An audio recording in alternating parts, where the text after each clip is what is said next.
Salam alaikum wa rahmatullahi wa barakatuh, tout le monde. J'espère que vous allez tous bien, Inch'Allah. Une petite vidéo rapide pour vous faire un rappel sur le mérite de l'invocation.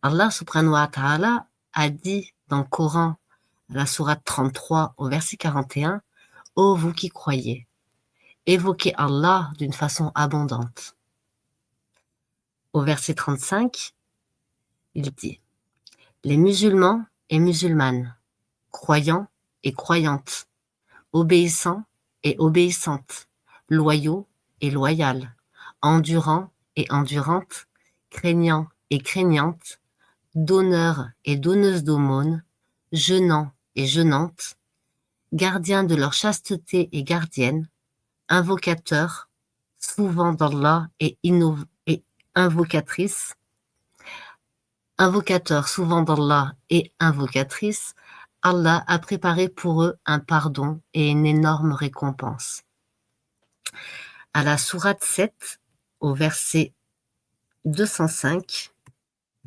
« Et invoque ton Seigneur en toi-même, en humilité et crainte, à mi-voix, le matin et le soir, et ne sois pas du nombre des insouciants. » Le messager d'Allah, Mohammed sallallahu alayhi wa sallam, a dit dans un salih de Al-Bukhari, au 6407, qu'Allah l'agrée, la différence entre celui qui invoque son Seigneur et celui qui ne l'invoque pas est comme la différence entre le vivant et le mort. Le messager d'Allah, sallallahu alayhi wa sallam, a dit « Voulez-vous que je vous dise quelle est la meilleure de vos actions, la plus pure pour votre Seigneur, qui vous élève au plus haut degré, qui vous est meilleur que de faire l'aumône de votre or et de votre argent, et meilleur que de rencontrer votre ennemi, ou de le frapper à la nuque, ou qu'il vous frappe à la nuque ?» Ils dirent « Certes, oui. » Il répliqua « L'invocation d'Allah. » Le messager d'Allah, Mohammed sallallahu alayhi wa sallam, a dit « Allah subhanahu wa ta'ala a dit « Je suis, pour mon serviteur, ce qu'il pense que je suis, et je serai avec lui chaque fois qu'il m'évoque. S'il m'évoque en lui, je l'évoquerai en moi. S'il m'évoque dans une assemblée, je l'évoquerai dans une meilleure assemblée. Et s'il s'approche d'un épan, je m'approcherai de lui d'une coudée. Et s'il s'approche d'une coudée, je m'approcherai de lui d'une brassée. Et s'il vient à la marche, j'irai à lui hâtivement. » Abdullah bin Busr qu'Allah l'agrée rapporte qu'un homme questionna le messager d'Allah sallallahu alayhi wa sallam en ces termes. « Ô messager d'Allah, les lois islamiques sont trop nombreuses pour moi. Dis-moi une chose à laquelle je me cramponnerai. » Il, subhanahu wa ta'ala, Mohammed sallallahu alayhi wa sallam, répliqua « Que ta langue ne cesse d'invoquer Allah. »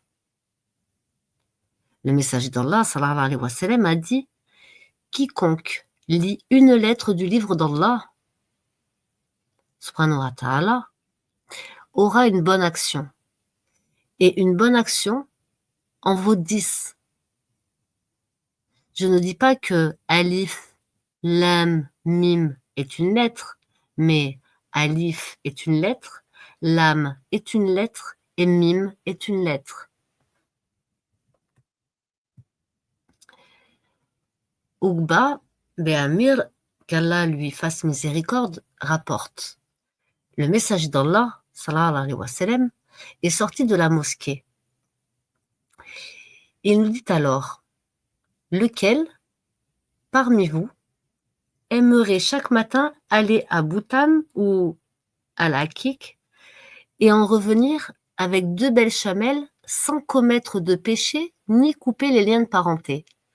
Nous répondîmes, « Ô messager d'Allah, nous aimons cela. » Il répliqua, « Si l'un d'entre vous va à la mosquée le matin qu'il sache que s'il lit ou apprend 2 versets du livre d'Allah subhanahu wa ta'ala, du Coran, cela lui est meilleur que 2 chamels. 3 versets, meilleur que 3 chamels. Et 4 versets, meilleur que 4 chamels, et ainsi de suite. Le messager d'Allah, Mohammed sallallahu alayhi wa sallam, a dit « Quiconque s'assied à un endroit sans évoquer Allah, ce sera pour lui une perte. Et celui qui se couche dans un endroit sans invoquer Allah, ce sera pour lui une perte. » Le messager d'Allah, sallallahu alayhi wa sallam, a dit « Lorsqu'un groupe de gens s'assied sans mentionner Allah et sans prier sur le prophète Mohammed sallallahu alayhi wa sallam, cela sera pour eux un manquement. S'il veut, il les châtiera, et s'il veut, il leur pardonnera. » Le messager d'Allah sallallahu alayhi wa sallam a dit « Lorsque des gens quittent une assemblée sans invoquer Allah, c'est comme s'ils quittaient la charogne d'un âne, et cela sera pour eux un regret. » Que la paix et la miséricorde d'Allah soient sur vous. Assalamu alaikum wa rahmatullahi wa barakatuh. À bientôt, Inch'Allah.